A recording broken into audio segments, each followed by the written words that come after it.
Vous écoutez l'épisode 107 du podcast Business en spa esthétique, l'essentialisme en esthétique. Bonjour, je suis Tiffaine Modeste, la créatrice et directrice d'Expertise Spa Bien-être, le premier centre d'accompagnement des artisans de la beauté et du bien-être qui veulent réussir. Notre mission, vous enseigner ce que vous n'avez pas appris à l'école, la gestion d'entreprise, les stratégies business et le management des équipes. Alors bienvenue sur le podcast Business en spa et esthétique.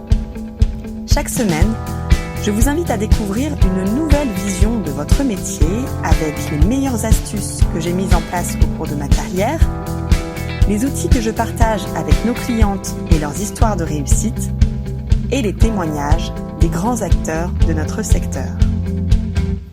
Il y a quelques semaines, je me suis plongée dans la lecture du livre de Greg McKeown, L'essentialisme. Paru en 2014, ce livre s'est vendu à plus de 3 millions d'exemplaires à travers le monde. J'y ai tiré de nombreux enseignements à titre personnel et professionnel, et j'avais envie cette semaine de partager avec vous quelques réflexions. Pourquoi et comment adopter l'état d'esprit essentialiste lorsque l'on est gérant d'un centre beauté bien-être ? Quels bénéfices cela peut-il vous apporter dans votre quotidien ? Alors la première question, c'est pourquoi je me suis intéressée à ce livre. Je me suis intéressée à ce livre parce que nous accompagnons nombre de gérants et gérantes en situation de débordement, d'épuisement et parfois à la limite du burn-out depuis les 5 dernières années. Nous ne sommes pas des professionnels de santé, mais pour autant, je pense que si l'on informe davantage sur les mécanismes qui conduisent à l'épuisement et au burn-out des chefs d'entreprise en particulier, on peut jouer un rôle clé dans la prévention. Chez USBE, c'est un sujet qui nous tient vraiment à cœur et chaque année, nous cherchons des solutions pour faciliter la vie des entrepreneurs de notre secteur. Et puis, je me suis aussi intéressée à ce livre parce qu'à titre personnel, j'ai souvent frôlé l'épuisement. Alors, heureusement, j'ai pas mal d'outils que j'utilise dans mon quotidien, mais pour autant, il y aura toujours des périodes qui sont plus difficiles que d'autres et qui peuvent puiser davantage dans mes ressources et dans mon énergie. Et typiquement, ces périodes me font perdre le fil de ce qui compte le plus, de ce qui est vraiment important. J'ai donc lu ce livre et je me suis donné cette intention pour 2025, l'essentialisme. Alors pourquoi ça peut vous concerner aussi ? Parce que on aborde souvent des situations critiques où le débordement survient dans nos vies et où le non-essentialisme nous met en situation d'échec. Tout d'abord, il y a les situations qui sont liées à des opportunités, des projets d'ouverture ou d'agrandissement. Dans son livre, l'auteur explique très bien que la spirale du débordement survient souvent lorsqu'on est en situation de succès et que l'on voit des opportunités s'ouvrir. Il dit quelque chose, la réussite risque de faire oublier les choses essentielles qui avaient conduit au succès. Dans notre secteur, on a de nombreux exemples. Je pense notamment à une gérante qui avait déjà une vie très occupée, avec un centre à faire tourner, une équipe à manager, une famille nombreuse dont elle s'occupe à côté, et qui a décidé de reprendre un deuxième centre parce que une opportunité s'est présentée. Elle a sauté littéralement sur l'occasion, mais ce projet s'est tellement fait dans la précipitation que les fondamentaux n'ont pas été suffisamment préparés. Elle était dans une espèce de confiance, de surconfiance, de « je l'ai déjà fait pour un, donc le deuxième, ça devrait être plus facile ». Et le problème, c'est que ça s'est mis à déborder de tous les côtés. Et malheureusement, si elle ne prend pas garde à changer ses habitudes et à adapter son organisation dans son nouveau mode de fonctionnement avec 2 centres, eh bien elle s'engage dangereusement vers le burn-out. Autre exemple de situation qui arrive très fréquemment aussi, c'est lorsque les gérantes opèrent des travaux d'agrandissement, soit des travaux de construction ou de réaménagement. Et dans ces périodes particulières, la charge de travail du gérant qui est déjà en activité est largement sous-estimée. La gérante pense ici aussi « je connais, j'ai déjà fait », mais malheureusement ce genre de projet comporte tellement d'imprévus que bien souvent, la gérante s'épuise à faire face à ces urgences au détriment de son essentiel, qui est, je vous le rappelle, de s'assurer que son centre tourne, que ses clients sont satisfaits et que son équipe atteint les objectifs. Et donc ça, c'est un exemple typique Et je pense que beaucoup d'entre vous se rappellent de jolis souvenirs plus ou moins proches avec ça. Donc si c'est votre cas, rappelez-vous, avec du recul, à ce moment, quel était votre véritable essentiel. Deuxième type de situation critique où le débordement survient, ce sont les situations où la vie personnelle se met à prendre plus de place, entre guillemets. Peut-être plus de place d'ailleurs que ce qu'on avait prévu de lui accorder. Ça peut être par exemple à l'arrivée d'un enfant, ou bien lorsque l'on aide une personne de son entourage, ou encore lorsque l'on vit des problèmes de santé. L'année dernière encore, nous avons accompagné nombre de gérantes qui ont eu des soucis de santé et qui les ont obligées à arrêter tout ou partie de leur activité en cabine. Nous les avons aidées à modifier l'organisation et à regarder les solutions possibles. L'autre exemple, dans cette situation, je pense souvent à toutes les gérantes que nous accompagnons et qui sont enceintes et qui veulent préparer leur congé maternité, puis leur reprise d'activité. Donc déjà, bravo à vous mesdames, puisqu'en choisissant de vous faire accompagner avant et après votre grossesse, vous anticipez les incontournables problèmes de turnover si vous avez une équipe, de baisse de l'activité, qu'ont connu d'ailleurs beaucoup de consoeurs à cette période de leur vie. Donc finalement, en fait, quand on y regarde de plus près, le débordement peut survenir très vite, et c'est souvent dans des périodes d'affluence, de succès. Même quand notre système de gestion, d'organisation du temps paraît bien rodé et que notre centre tourne à plein régime.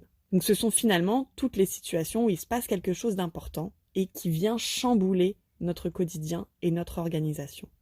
Alors je vous laisse réfléchir à d'autres exemples, peut-être que vous en avez déjà vécu. Pour en revenir au livre, l'auteur décrit 3 phénomènes de société qui mènent au débordement et à la perte de notre essentiel. Le premier, c'est le trop de choix. En fait, il explique que nous sommes à une époque où le nombre de choix auxquels nous sommes exposés est considérable. On n'a jamais eu autant de choix. Et dans notre condition humaine, avec notre cerveau tel qu'il est programmé, on se sent vite perdu. On ne sait plus distinguer ce qui est important de ce qui ne l'est pas. Le deuxième phénomène, qui est un phénomène de société, c'est le trop de pression sociale. En fait, l'auteur nous explique que nous sommes soumis à une pression toujours plus forte et toujours plus grandissante des influences extérieures. Et ce phénomène, bien sûr, est exacerbé par les réseaux. On se compare, on envie les autres et on veut avoir ce qu'ils ont. Mais est-ce que c'est vraiment notre essentiel ?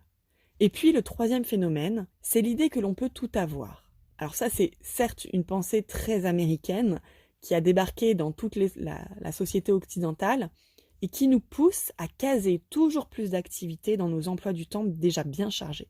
Je vais me mettre à courir, je vais me mettre à faire du poney, je vais faire de la sculpture sur bois. Alors attention, n'y voyez là aucune caricature, mais est-ce qu'on a besoin de toutes ces activités ? L'important, c'est juste de se poser vraiment la question. Dans ce dernier phénomène du « je peux tout avoir », l'exemple qui me vient pour illustrer ce qui se passe dans notre secteur, ce sont toutes les gérantes qui nous disent « je suis un centre expert en minceur, expert en soins visage, expert en massage et en épilation ». Mais finalement, en fait, de quoi êtes-vous vraiment expert alors ? Qu'est-ce que l'essentialisme ? Alors, l'approche essentialiste nous propose de choisir ce qui est le plus important pour nous, avec un L et un E majuscule. En partant des principes que chacun est libre de choisir comment dépenser son temps ou son énergie, et que les choses qui comptent vraiment sont finalement extrêmement rares. D'où la nécessité de chercher ce qui est le plus important pour vous. Et puis en partant aussi du principe qu'il est nécessaire de faire des sacrifices parce qu'il est impossible de tout avoir ou de tout faire. Alors si comme moi, vous êtes un peu sujet au FOMO, le FOMO c'est le Fear of Missing Out, c'est ce phénomène du cerveau qui a souvent peur de louper quelque chose. Et bien, si vous êtes comme moi et que vous êtes bon candidate au FOMO, ça peut vous piquer. L'auteur nous recommande donc 3 étapes pour appliquer la démarche essentialiste. L'étape numéro 1, c'est d'examiner en réfléchissant à ce qui rentre dans notre emploi du temps, à ce qui utilise notre énergie, et de se demander si toutes ces choses-là qui rentrent dans l'agenda et qui nous demandent de l'énergie, si c'est vraiment important. L'étape numéro 2, ensuite, consiste à éliminer en supprimant purement et simplement tout ce qui est superflu. L'exercice est assez difficile, surtout si on est sujet au FOMO. Et puis l'étape 3, c'est d'accomplir ce pourquoi on a choisi d'avancer. C'est de réaliser en balayant les obstacles et en effectuant le travail de façon présente et de façon concentrée. Il y a des choses pour lesquelles on arrive très facilement à appliquer cette méthode essentialiste. Par exemple, j'ai décidé il y a longtemps que le repassage des vêtements n'était absolument pas une priorité pour moi. Je n'y consacre donc aucun temps. Je n'ai même plus de fer à repasser pour tout vous dire. Je choisis d'ailleurs des vêtements qui n'ont pas besoin de repassage et je m'accommode très bien d'un t-shirt non repassé, d'un drap non repassé. Bien sûr, quand il y a des occasions spéciales, je peux dégainer ma petite machine à vapeur manuelle, mais ça reste très rare.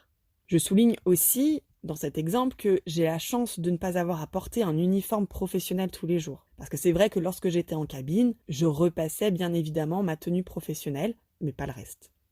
Donc je vous pose la question à présent, comment, dans vos vies, pouvez-vous appliquer cette démarche essentialiste sur votre quotidien de chef d'entreprise ? Si vous décidez de vous engager par exemple sur un gros projet, restez concentré. Par exemple, je me suis donné pour objectif de suivre 2 formations majeures cette année, une sur le leadership et une sur les investissements financiers. Je me suis laissé du temps dans mon agenda pour pouvoir les suivre, les intégrer et les mettre en pratique. Il a fallu que je laisse de la place, que je fasse de la place pour pouvoir accueillir cet objectif-là. Il en vient de même pour les clientes que nous accompagnons sur le programme. C'est un gros projet qui vient s'ajouter à la vie quotidienne et il lui faut donc de la place.